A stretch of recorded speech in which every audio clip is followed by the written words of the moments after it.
One. Hello, my name's Haley. I'll be your social worker today. My name is Zach Clements. Okay, Mr. Clements, do you want to go by Zach or Mr. Clements? Mr. Clements, I like you sound professional. Alright. I just wanted to go over with you today about our confidentiality piece that our agency has. Everything that we say in here is going to be between me and you, unless I think that it's going to you pose a danger to yourself or to others, then I will have to report it. Is that okay? That's fine. Alright. So, what brings you in here today? I've fallen victim to domestic abuse. So, is it your wife or? Yeah, it's my wife. I don't know. She's really beaten me the past couple of years, and it's really causing a lot of damage over the past couple of years. So, how long have you all been married? Well, we've been married for probably about 4 or 5 years now. When did the abuse start? Abuse started about a year or two into the relationship, and I guess I've grown accustomed to it, and I haven't finally decided what to do yet, so I've come here to try to get some help. Right. Do you have any support systems other than your wife? Yeah, I have my mom and my dad. They're separated, but they're around here. So would they let you come stay with them if you needed to? Yeah, if they needed to. I mean, they might let me bounce back and forth from wherever. Do you all have any children together with your wife? Yeah, we have 2 children, and they stay with me because she tried to put her hands on them one night, and I just wouldn't let them. So I've been trying to stay away from her. She's staying at the house, and it's my house, and I've been paying all the bills and stuff, but I just can't go back home to it. So how old are your children? One's 6 and one's 4.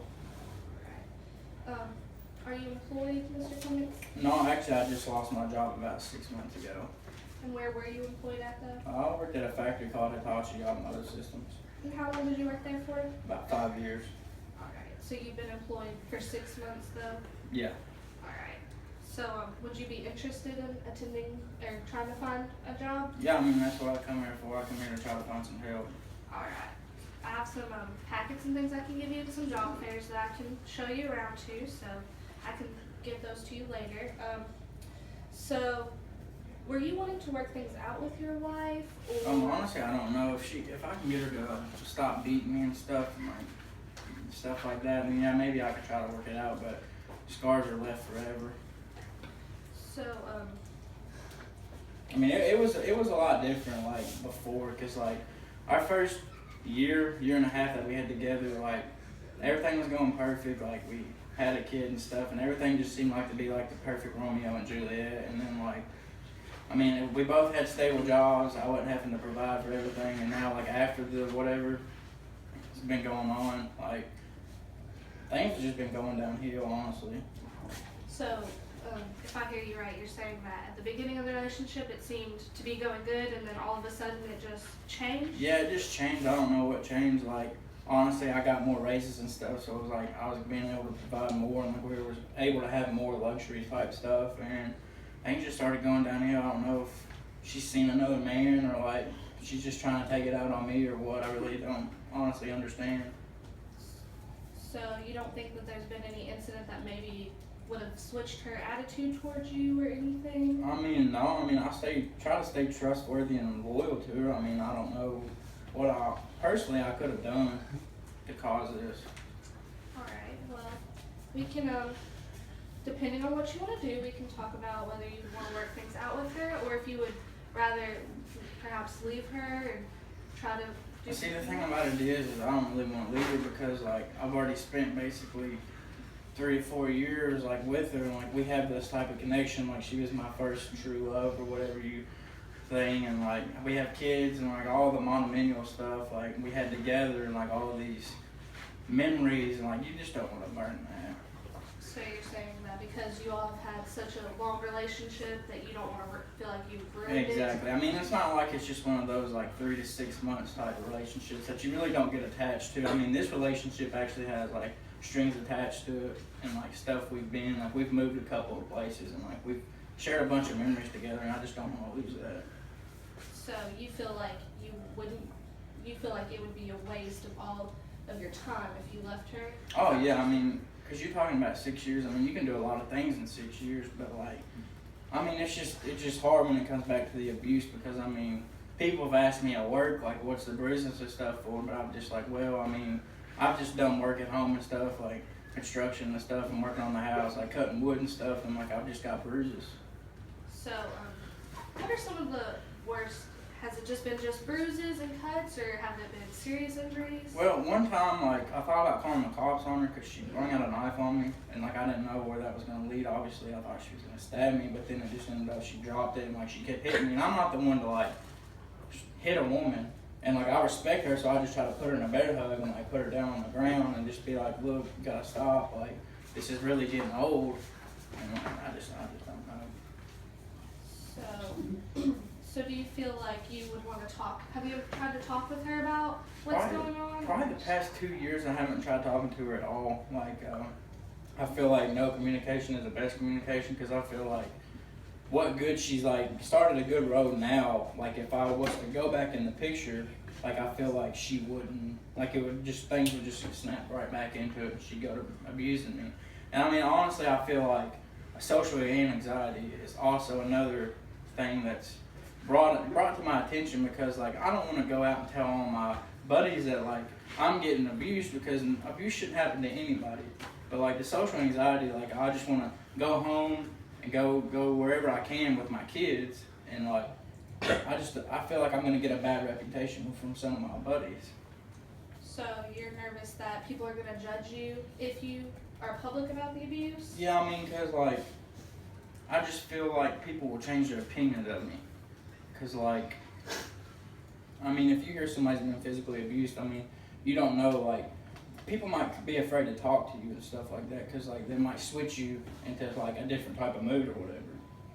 And so, if I hear you correct, and you're afraid to talk to your wife just because you don't want her to backlash on you and take it out on you just from talking about it? Well, I mean, it could be that, and it also could be the social anxiety type thing. Cause like I feel like even some of my best friends, like I still communicate with them on a daily. Like we go out to eat and stuff and do events. But I feel like if I was to go public about it, like their views of me might change, and like I don't think that might be a boiling point for me. So you say that you think that your friends' views upon you would change if you were to tell them. What makes you think that? Well, I mean, just like, I mean, they might also, just with them, they might be scared to talk to me, and they also might, like, they might think, well, he might have not just that type of problem, like, he might try to bring that upon us, and, like, he might rage against us, like he's been holding back on his wife, like, he might try to take it out on them, and I don't want to burn them friendships. I mean, I've been friends with these people for 15 to 20 years. I mean, I've met some of them whenever I was back in grade school and the 2 years of community college that I went to. I mean, I really don't want to burn this friendships. All right, and you also told me that you have social anxiety. So have you been diagnosed with this, or is this just something that you feel like you have? I mean, I just feel like I have. I mean, I go to the hospital and get depression medicine because, like, I mean, my depression, I mean, it just sends me in all type of different ways. Like, one minute I'm happy and to the point, and the next minute I start thinking about it, and like, I've honestly thought about suicide, and I mean, I've cut myself before and stuff like that. And have you talked to anybody before about these things? No, this is why I just come here. I mean, this is the first time. I mean, it's kept me under the weather, like just staying inside for the past couple of years. Like, I don't really want to talk to anybody about it because, like, I don't know. I don't really feel comfortable talking to people about it, but I thought I'd give this place a try. All right. And so your wife does let you leave the house, though, and go hang out with your friends and... Yeah, I mean, we haven't talked, so, like, and, like, when we were together, like, she let me do whatever I want to, and I let her do whatever she wants to. Like, we never really had to tell each other what to do. Like, I'm the type of person to just say, hey, let me know what you're doing, and you can go do whatever you want, just as long as you come back home and just meet. So, you said when you all were together, so are you all separated right now? Or? Well, I mean, technically we're still married, but like the relationship's just not been over the past 2 years. Like, we're not divorced or anything, because like we don't want to be that type of parents to where you have to decide whether for holidays if you're going to go to your parents, which one of your parents you're going to go to on the weekends, or like on the holidays you're going to go to this side of the family first, you're going to go to this side of the family second. Like, we don't want that upon our kids. So, do you all still live in the same house together? No. Well, I mean, I sometimes go back there, like, when I know she's not there, but, like, I mean, she's just staying there right now, and I don't really feel like, I really don't feel like going back home to her. I'm just trying to stay with my parents and stuff. Alright. So, Would you be interested in maybe speaking to a domestic violence counselor? I know that they do typically work for women, but domestic violence does also happen to men more often than people would think. It's just not brought to light as much as perhaps for women it is. Yeah, I mean, whatever y'all have to offer. I mean, I'm trying to seek help. I mean, I've been held back for as long as I can, and I'm trying to find some help. Alright, so I think that I'm going to give you this number to this domestic violence counselor. I've worked with her before. She does a really good job. So I would need you to sign those confidentiality forms just so I can kind of give her a little bit of background about your situation so that way she would know. And I can also give you the information about the job fairs that we were talking about, and just that way you can maybe go to a few of them and see what works out for you. Yeah, I'd be really great interested. Thank you. Alright, so if you just want to meet back in maybe about a week and discuss where you are, would that be good? Yeah, that'd be perfect. A week. Alright, well thank you for coming in today, Mr. Well, thank you. Nicholas. It's nice to meet you.